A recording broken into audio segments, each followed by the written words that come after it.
청동기 유적지 보겠습니다. 청동기 유적지는 벼농사가 가장 중요한 거기 때문에 벼농사 유적지만 알면 돼요. 그리고 벼는 우리가 보통 쌀을 벼라 그러고, 쌀은 우리가 밥 주식으로 하기 때문에 밥이라고도 하고, 그래서 벼 대신에 어떤 유적지에 쌀이나 밥을 붙여서 있으면은, 쌀이나 밥을 붙이면 벼농사 유적지구나, 이렇게 아시면 됩니다. 자, 여주 흔함리부터 볼게요. 여주 흔함리 자리에다 쌀을 붙일게요. 여주의 흔한 쌀. 쌀은 주식이라 굉장히 흔하죠. 그래서 그걸 연상하셔서 여주 흔한 쌀, 여주 흔한 쌀. 그래서 여주 흔함리는 쌀이 붙어 있으니까 벼농사 유적지, 이렇게 외우시면 됩니다.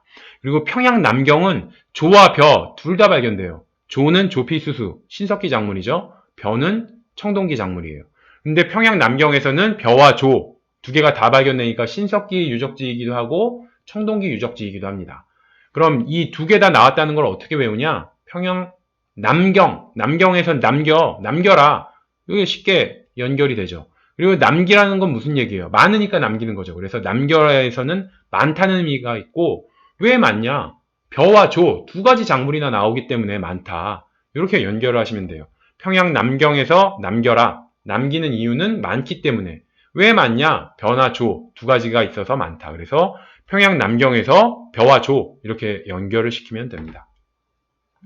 김해 패총 볼게요. 패총은 조개 무덤이라고 말씀드렸어요.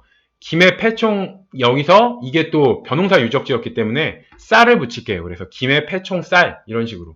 그런 다음에 김해 패총 쌀, 이게 우리가 익숙해지게 하려면 의미를 부여해야 돼요.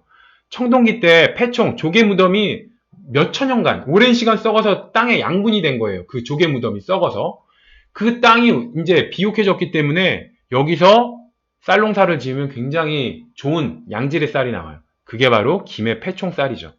그래서 김해 패총에 쌀을 붙여서 김해 패총 쌀, 이렇게 붙으면 이건 벼농사 유적지, 쌀이 있으니까. 그리고 패총, 조개 무덤이 오랜 청동기 때부터 아주 오랜 시간 썩어서 이제 좋은 거름의 역할을 해서 여기서 쌀이 나면 굉장히 맛있다. 김해 패총 쌀, 이렇게 외우시면 됩니다. 나주 다시면, 여기서 이제 밑밥, 사전 지식으로 요걸 생각할게요. 살찌려고 피나게 노력하는 사람이 있어요. 아주 축복받은 사람이죠. 이런 사람들은 어떻게 해야 돼요? 살찌려면 탄수화물 많이 먹어야 되죠. 그래서 어떻게 하냐? 이 사람은 밥 먹고 다시 또 면 먹고 밥 먹고 다시 면 먹고 계속 먹는 거예요. 밥 먹고 다시 면 먹고 밥 먹고 다시 면 먹고, 이렇게 노력을 해야 돼요. 그래서 연결을 어떻게 하냐? 나주 다시 면이잖아요. 이 앞에다 밥을 붙일게요. 밥 먹고 다시 면 먹고, 이렇게 의미를 연결시키기 위해서 나주 밥 다시 면. 그러면 다시면 앞에 밥이 붙었네. 밥이 붙으면 벼농사 유적지라고 말씀드렸죠. 그래서 나주 밥 먹고 다시 면 먹고, 나주 밥 다시 면, 이렇게 외우시고 밥이 붙었으니까 벼농사 유적지, 이렇게 외우시면 됩니다. 자, 부안 소산리. 부안 소산리에서는 소산에 집중을 할게요. 이 소산이 무슨 뜻이냐? 소중한 생산물이라는 얘기예요. 소중한 생산.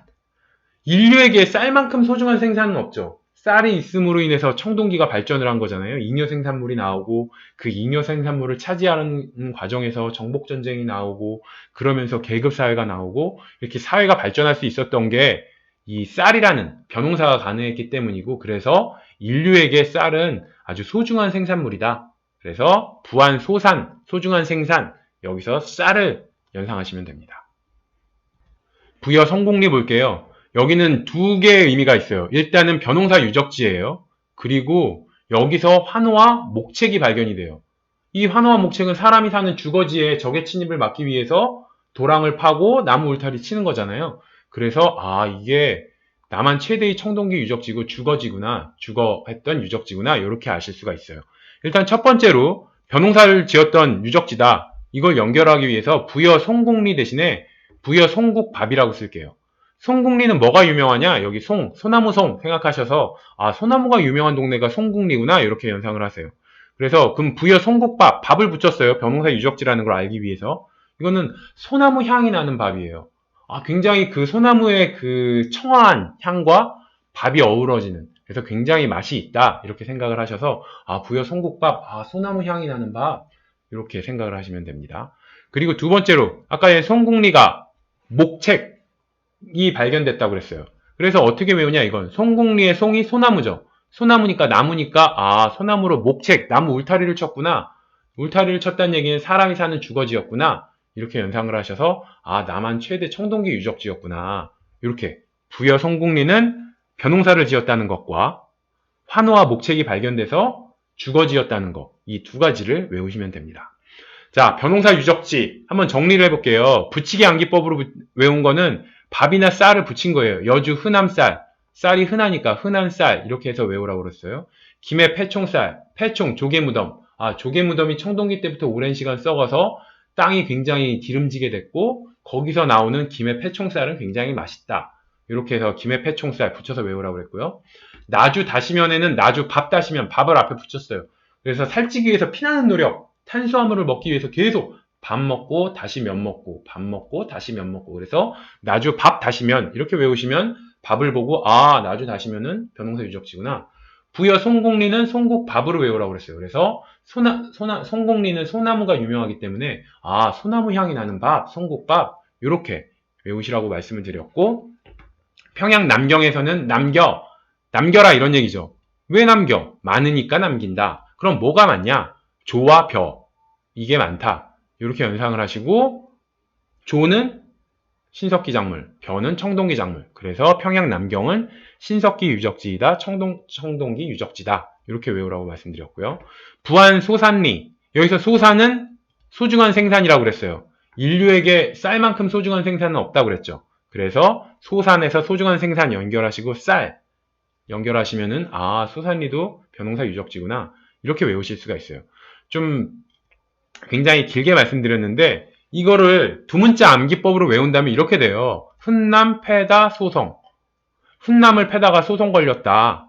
이렇게 해서 여주 흔남리, 평양 남경, 김해 패총, 나주 다시면, 부안 소산리, 부여 송곡리. 그래서 훈남 패다 소송. 아, 앞머리 글자 때문에 이렇게 간단하게 외워지는데 앞에 밥이며 쌀이며 남겨라 뭐해라 너무 복잡하게 외웠네. 이렇게 생각하실 수가 있을 것 같아서 두 문자 암기법에 대해서 잠깐 말씀을 드릴게요. 자, 두 문자 암기법의 장점. 가장 큰 장점은 만들기가 쉽다는 거예요. 저도 한때 두 문자 암기에 빠져가지고 정말 한국사의 모든 걸 다 두 문자로 만들었어요. 그러니까 진짜 수백 개, 수천 개였을 거야, 아마. 모든 세세한 것까지 다 만들었는데 이게 단점이 뭐냐? 많이 만들어 보니까 너무 많이 만들면 이제 헷갈리는 거예요.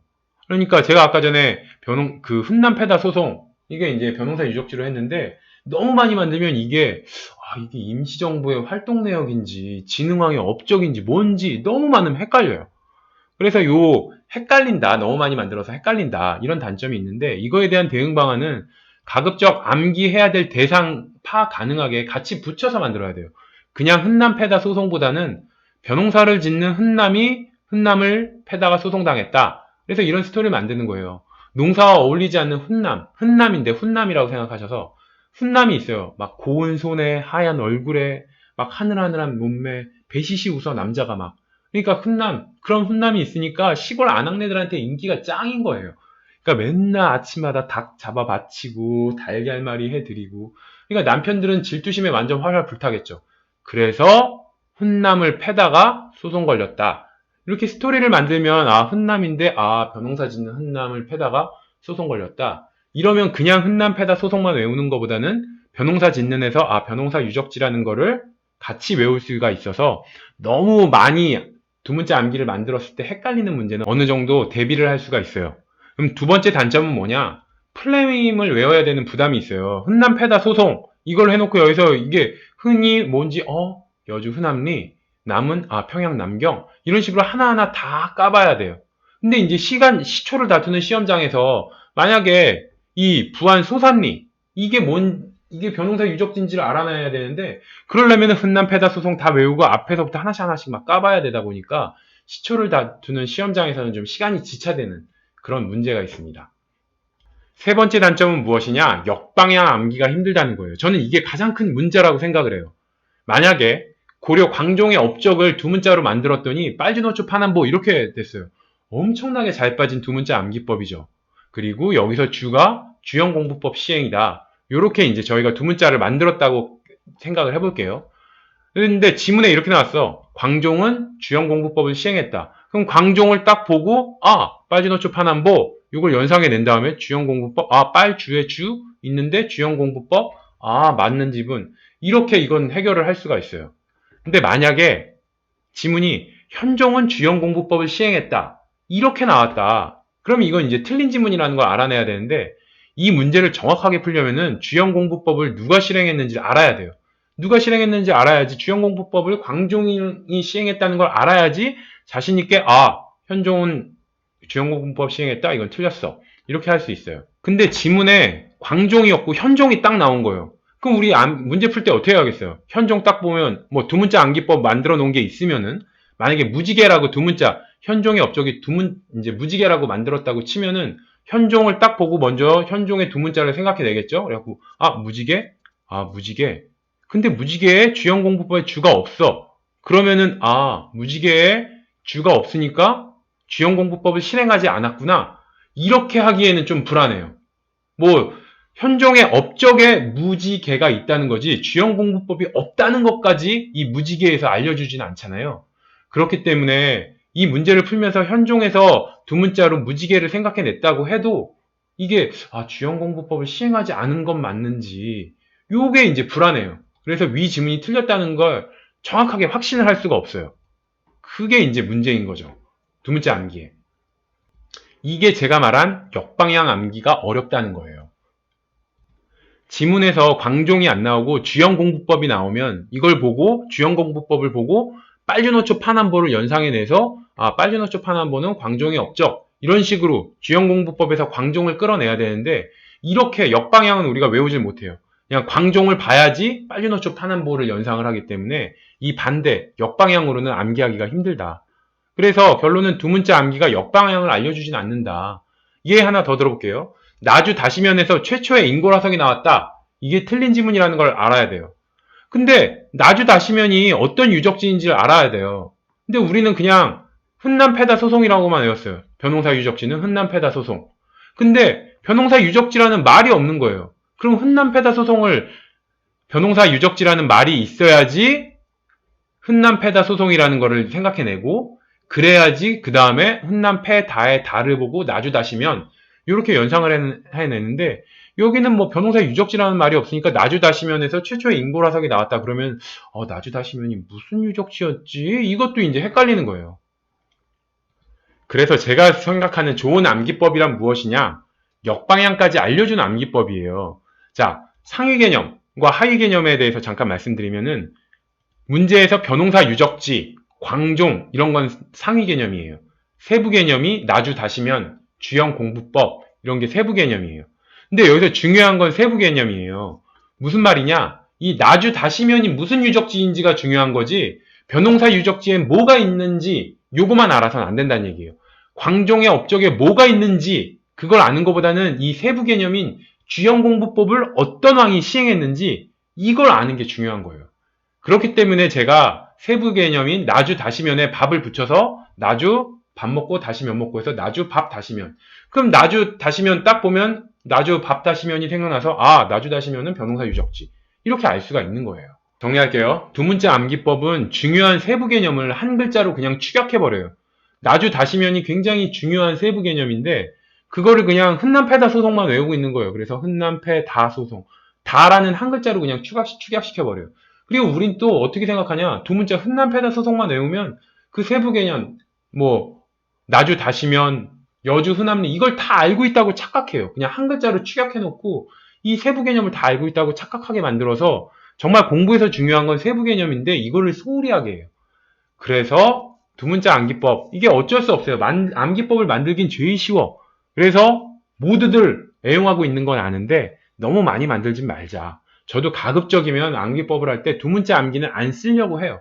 그래도 정 안 되면 두 문자를 쓰기는 하지만 가급적이면 두 문자 암기법보다는 다양한 다른 암기법을 만들어 보자. 이런 말씀을 드리고 싶었습니다.